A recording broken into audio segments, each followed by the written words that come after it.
Hi, everyone, and thank you so much for joining us today. On behalf of everyone here, I would like to welcome you to today's professional development session, Cannabis and Driving, Harm Reduction in Practice.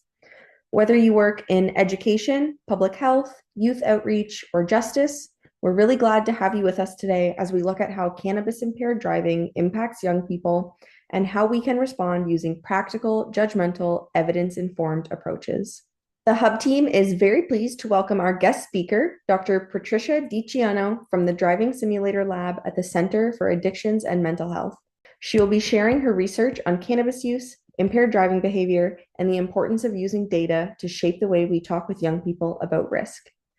Thank you again for being here. And with that, I'm happy to turn things over to Dr. Patricia Di Ciano. And we see since legalization in 2018, what we do see, according to this survey, and I will acknowledge that some people disagree with this sometimes, but we do see that there seems to be a trend for people to be using cannabis more. So more people in the top line here are reporting past 12-month use of cannabis, and more people are using cannabis almost every day. And also monthly, which is the middle line. And relevant to this presentation here from the Canadian Cannabis Survey, which is a survey that's updated every year by Health Canada. It's available online. They report that in 2024, 41% of youth age 16 to 19 reported past year non-medical use of cannabis. So a lot of people are using cannabis. And since legalization, the other thing that's changed, of course, is the way we access cannabis. So I think everyone is familiar with the traditional joints here, the just dried flower rolled up in paper and smoked just like that. We've seen it on TV over many decades. We've seen it probably, recently since legalization. I see it on the streets. I live in downtown Toronto. It's a very prevalent form of use.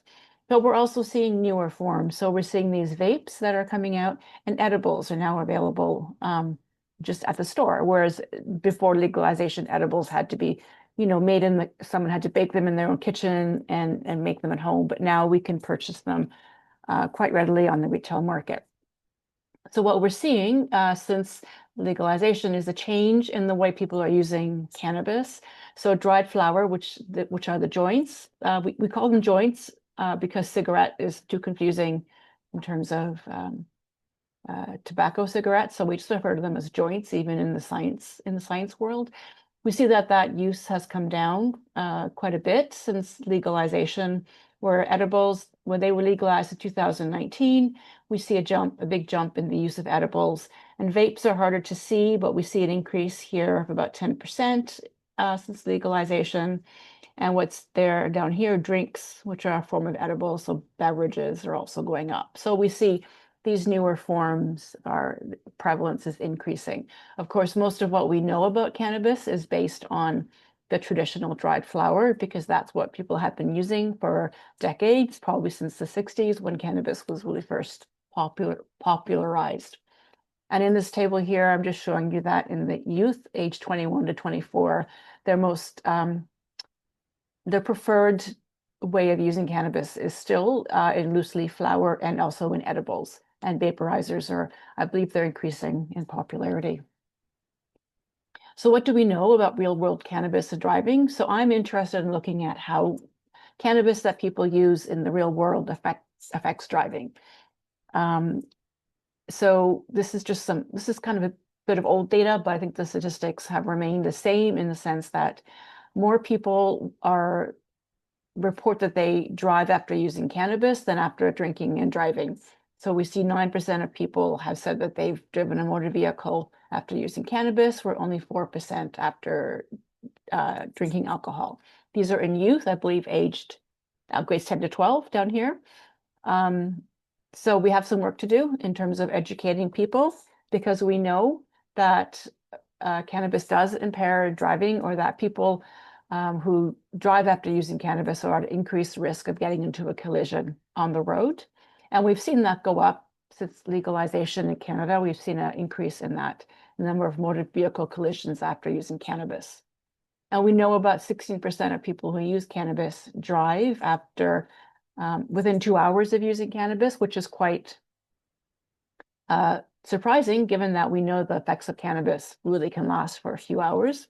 This is a picture of some legal cannabis that somebody brought into the lab and for one of my studies. And we can now study this in the lab. It's been about 3 years now that we've been legally able to go out and purchase cannabis from a store and bring it into the lab. Nowhere else in the world, as far as I know, can do this. In the US, they can't do this because cannabis is not legal at the federal level. And I don't know of any other countries that can actually do this, can actually bring product from the store into the lab. And that's quite important because we know that there are thousands of products available in Ontario alone. So how we study cannabis and driving is with the use of a simulator.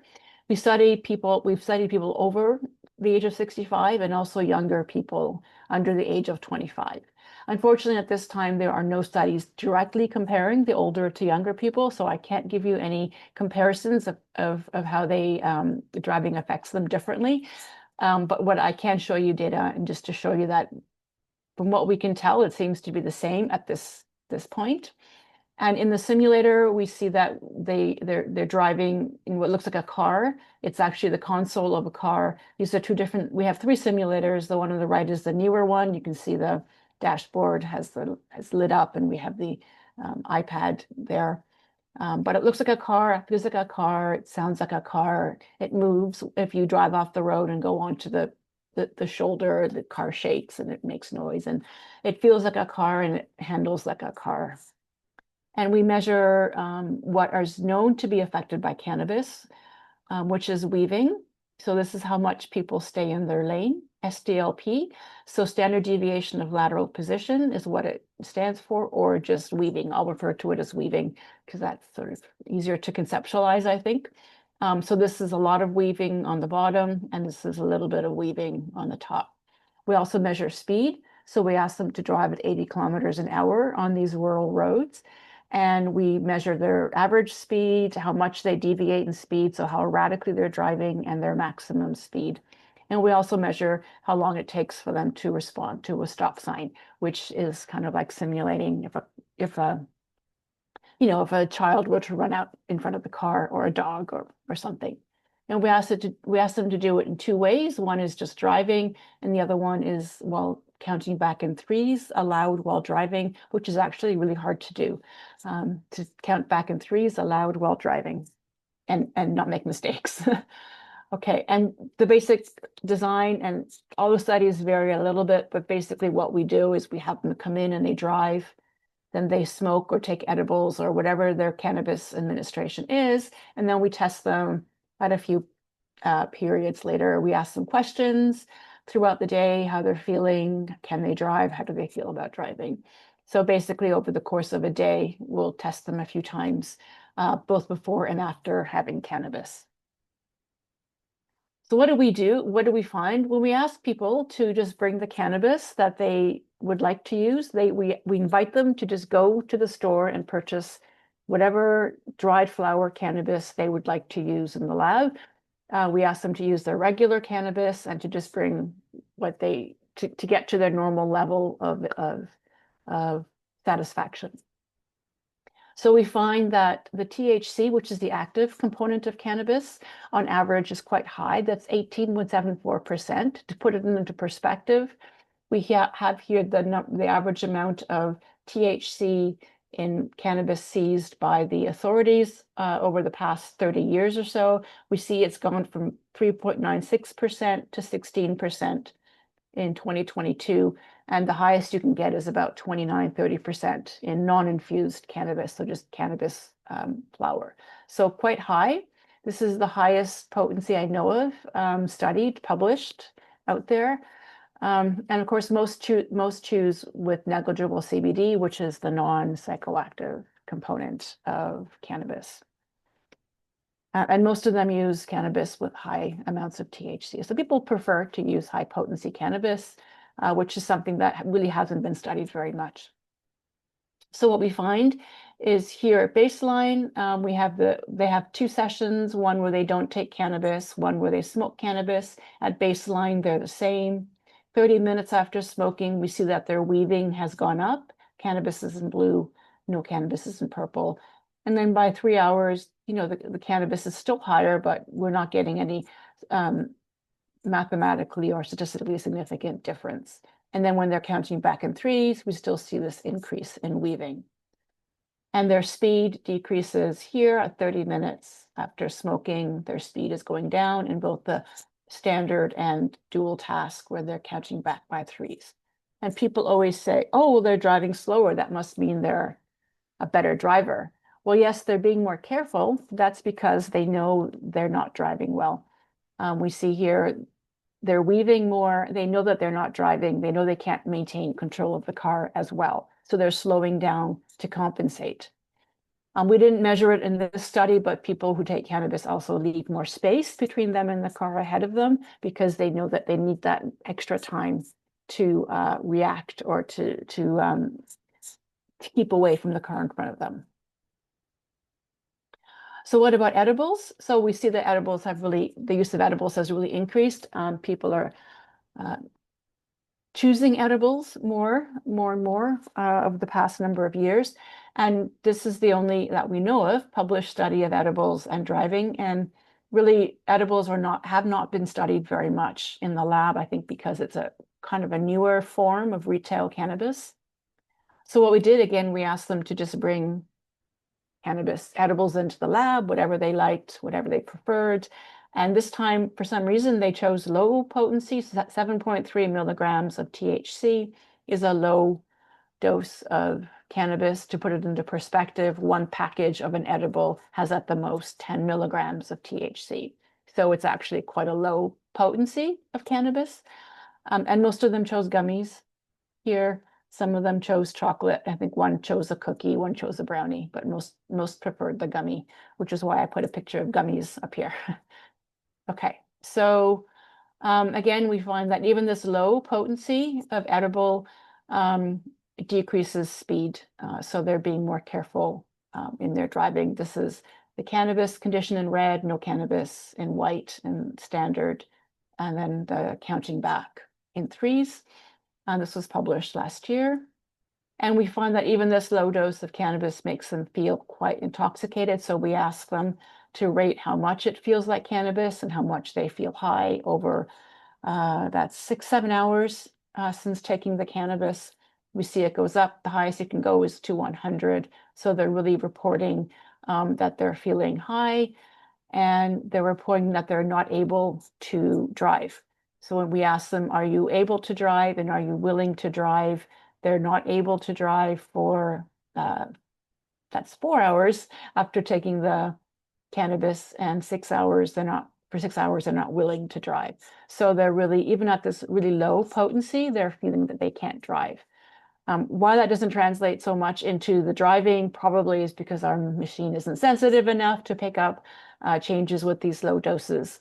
But we know that they're definitely getting high, and they're reporting that they're not able to drive. And then some people say, but what about medical cannabis? If I use cannabis medicinally every day, I should be fine, right? Because I get used to it, I tolerate, it doesn't affect me anymore. We know 10% of Canadians who use cannabis do so for medical purposes. Most of them do it without the supervision of a physician. So most are self-medicating, and these are the reasons they self-medicate: insomnia, arthritis, pain, anxiety, depression. And what we're finding is that relative to a placebo or no cannabis condition, the therapeutic people who use cannabis for therapeutic reasons are showing this decrease in speed. Similar in magnitude as people who smoke it recreationally. And that's true even after when they're counting back in threes. So we see that even medical cannabis seems to affect driving similarly to recreational. So even if you're using it to treat an illness, maybe you're still impaired. Although I will admit some people have found the opposite, but I will add to that the caveat that all of the studies done on therapeutic cannabis have used very small sample sizes, and they're all very preliminary. So just a brief note on educational programs, just because this was published literally 2 weeks ago, as I was preparing this talk, I found this. It's a systematic review done in Canada, looking at driving, cannabis and driving educational initiatives targeting young drivers in Canada. And it's just a summary of what the initiatives are and how effective they are in sort of educating young drivers about the perils of cannabis and driving. So just to briefly say that they're broken down by educational campaigns and awareness campaigns. There's Weed Out the Risk that we're all familiar with. What's with Weed, Clarity on Cannabis, the Highway Home Driver X, MAD, Mothers Against Drunk Driving School Program, and the YMCA Cannabis Program. And they found that of the initiatives that actually had reported on their success, that there was some success of Weed Out the Risk. So people learned strategies, gained better understanding. And the MAD school program, people also learned about the perils of cannabis and driving. And then awareness campaigns. There's public safety, don't drive high, CAAs, do anything but drive, parachutes campaign, Bear Paws, RCMP, Arrive Alive, Drober, I think Drive Sober. I know I've seen these television ads. Ontario Students Against Impaired Driving and St. John's Society. And they're showing that people are interested in these ads. So they're showing that there are impressions, there are views, there are social media engagements. They're reaching young Canadians. They find that the communications are educating them and they're willing to receive more communication. So it's really showing that these campaigns are doing hopefully what they're supposed to do. So just in conclusion, cannabis can impact driving even after real world amounts. So smoked edibles and even after medical use. So in real world use of cannabis, we see that it really affects driving in all age groups that we've studied. Even low doses of edibles can impact driving. And we need to educate the public about the perils of driving after use of cannabis. And these are my colleagues, the Driving Simulator Lab, Bruno Brands, Christine Wickens, Pamela Kaduri, Bernard Lefol, our team. And if you're able to see these slides, we have some educational videos here that we put together. And there's a global news piece on us if you're interested to learn about us. Thank you. So up on the screen here, we have Weed Out the Risk. And as Dr. Di Ciano highlighted, Weed Out the Risk is a wonderful tool that we have available for you on the Hub platform that you can use for education around cannabis impaired driving to your clients or students, participants. Weed Out the Risk is an interactive, non-judgmental program. It uses harm reduction as a foundation for learning. I will be demonstrating about 8 pages or so with various statistics, activities, and module features that showcase how we engage youth meaningfully while learning about cannabis-impaired driving. So with your participants, we recommend starting here because this frames the entire Weed Out the Risk experience. So before we ever get into statistics or risks associated with impaired driving, we start by framing the tone for the session. This is a non-judgmental, harm reduction-based space. It's also important for facilitators to share with their participants and reshape the shame and stigma from the very beginning by sharing that this is not anti-cannabis. It's simply pro-safety and pro-informed decisions. Many of the youth that we meet with have already used cannabis or know someone who has. So this page, again, just sets the tone that it's okay to be honest about that, and learning can happen without any fear or judgment.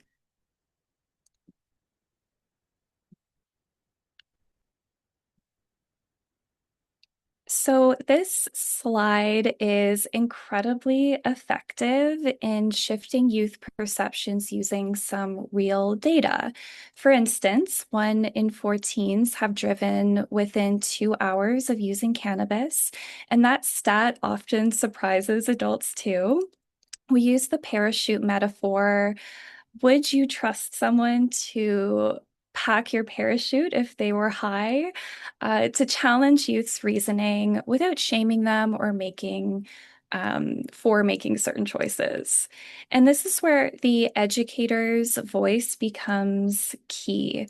We open a dialogue about why cannabis impaired driving is underestimated and begin connecting to real world outcomes like those shown in simulator labs. And this supports our harm reduction work by creating that critical moment of self-reflection within a private group or discussion where the participant can learn openly.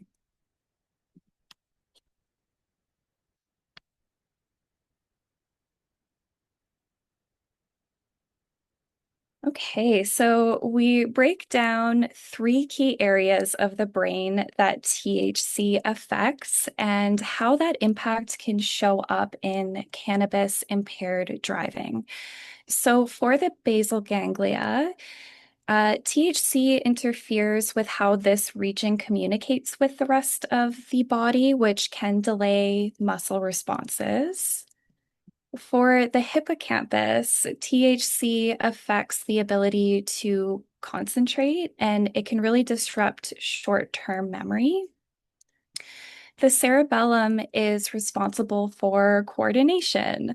So THC impairs the ability to stay coordinated and balanced while driving. And youth really respond well to this section because it goes beyond the usual don't drive high message that youth often receive. It explains why driving high is unsafe, even if you feel fine.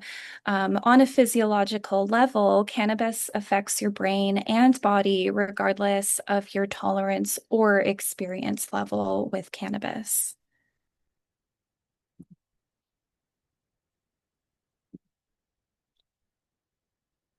So here we take that neuroscience and apply it to behavior through a short video about a man named Mark who is driving while high. I'll show you a super brief portion of the video. Yeah, right. Yeah. How about you? Don't know, really. Yeah, we were talking about maybe going down to the pub and take some games or something. So. Yeah, might be. Okay, that sounds good actually. Matt, come on, we gotta get going. Now, can we stay a bit more? No. Yeah, all right, come on. Yeah, gotta go. Yeah, get the keys. Yeah. Hey, you got him. Bye. Is it fun? Oh, she's cute. You think I'm going to Nice.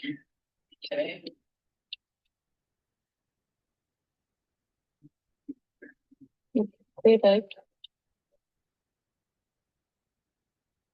Oh. Oh. So what's crucial about this example here is that it's not a lecture, it's observational and another opportunity for reflection and deductive reasoning for the youth. And then through this activity, we ask participants about what they saw, what the signs of impairment were for Mark. And Mark really shows signs of all three impairments that we just discussed. He forgets his keys, he zones out, hits a curb, and ultimately puts himself and others at risk. This is one of the more engaging parts of Weed Out the Risk and showcases the interactivity of the module from embedded videos to various activities. It's also a great moment for youth to think about what symptoms of impairment really look like. Rather than thinking that hitting the curb is funny, for example, with your friends, it's an opportunity to reframe that and acknowledge that, yes, it can be funny when someone hits the curb, but it also means their perception and acuity is impaired and indicates that they shouldn't be operating a vehicle. both can be true at the same time, but action is required.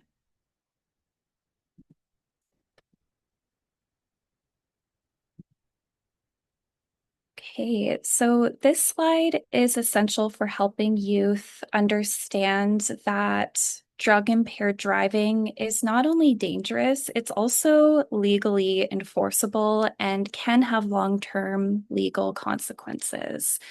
So many young people that we speak with think you can't really get caught driving high, or it's not the same as drinking and driving. So here we really break down the actual THC limits and penalties associated with driving high. We also explore the financial cost, which can exceed up to $23,000 for a single offense in Ontario. And for harm reduction, this page helps create informed awareness. We don't use scare tactics for youth. We use real world consequences that could follow them forever. And we help young people think about who else might be impacted, like families, your finances, and maybe future opportunities.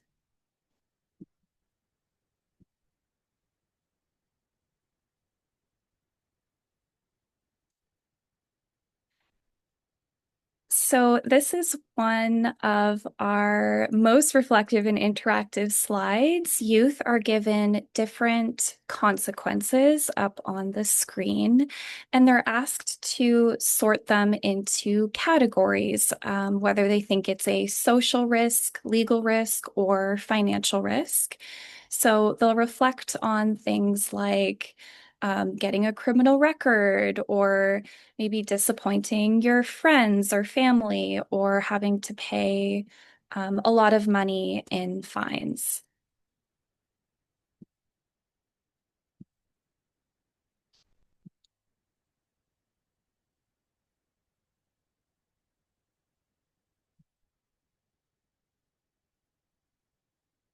Great. And this activity really reveals what matters most to youth. Some people will say, oh, I could never afford that fine, while others might say, I'd feel really awful if I hurt someone. And for educators, we personalize harm reduction. We don't just hand out information. We help youth internalize risk in a way that's relevant to their lives and show how impaired driving impacts more than just their safety. And I'm going to pass it over to Gia so she can share some of her favorite pages. Thanks, Natalie. So the saying no activity is another really great activity that we like to do with the groups who enjoy kind of the more engaging and the more interactive activities. This can help really bring up the energy in the room and create a lot of good discussions amongst the participants as well. So here in this section, we give youth real language they can use to navigate peer pressure and learn how to say no. So you can select each of these cards and go through different strategies and ways to say no and how to set a boundary by exploring different contexts and scenarios. So for this example, the card being peer pressure to drive when using, some recommended strategies for responses are to clarify your standards, let your friends know that you care about them, but that you want to get home safe, and just establish that you never drive high. So this page is a really great way to engage practical, real life decision-making skills. It helps the youth build confidence and hear different perspectives on how to handle different situations. Some youth might have a different approach or a different style, and it's really impactful for the participants to hear various types of strategies and opinions on how to handle saying no. So they're not just gaining knowledge about the risks of impaired driving, but they're building skills for how to implement harm reduction strategies amongst their own friend groups. So this is a really great way to end off the module. This is towards the end of the presentation. It is called a pot quiz. It's a really fun one for youth. It's a Jeopardy style game for the participants to answer different questions related to the module content that you've presented.